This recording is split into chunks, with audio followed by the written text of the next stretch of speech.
पितु सुरपुर सिय राम बन करन कहु मोहि राजु। एहि ते जानहु मोर हित कै आपन बड़ काजू।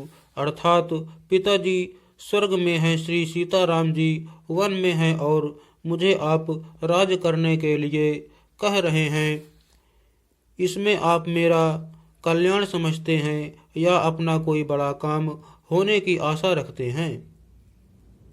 हित हमार सिय पति सेवकाई, सो हरिलीन मातु कुटिलाई।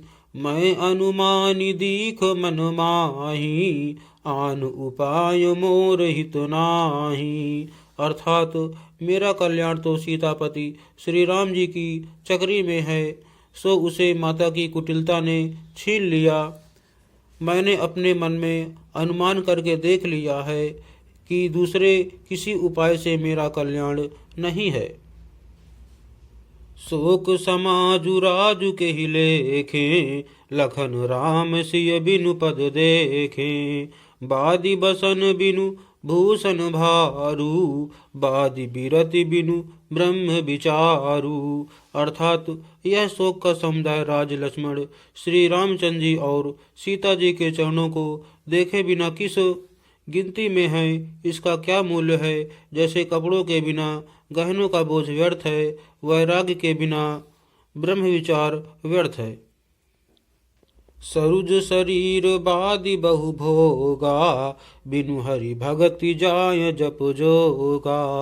जाय जीव बिनु देह सुहाई, बादि मोर सबु बिनु रघुराई। अर्थात रोगी शरीर के लिए नाना प्रकार के भोग व्यर्थ हैं, श्री हरि की भक्ति के बिना जप और योग व्यर्थ हैं। जीव के बिना सुंदर देह व्यर्थ है, वैसे ही श्री रघुनाथ जी के बिना मेरा सब कुछ व्यर्थ है।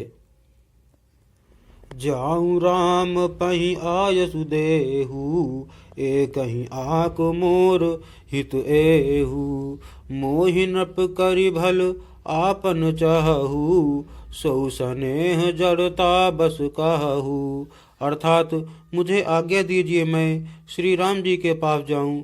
एक ही आंख निश्चय पूर्वक मेरा हित इसी में है और मुझे राजा बनाकर आप अपना भला चाहते हैं। यह भी आप स्नेह की जड़ता मोह के वश होकर ही कह रहे हैं। कह के सुअ कुटिल मति राम विमुख गत लाज, तुम चाहत सुख मोह बस मोहि से अधम के राज।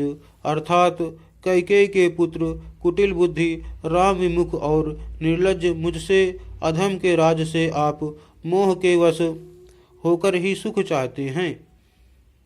कहूँ साचु सब सुनि पति आहू, चाहिए धर्मशील नर नाहू। मोहि राजु हठि देई हूँ जबहि, रसा रसातल जाइह तबहि। अर्थात मैं सत्य कहता हूँ, आप सब सुनकर विश्वास करें, धर्मशील को ही राजा होना चाहिए।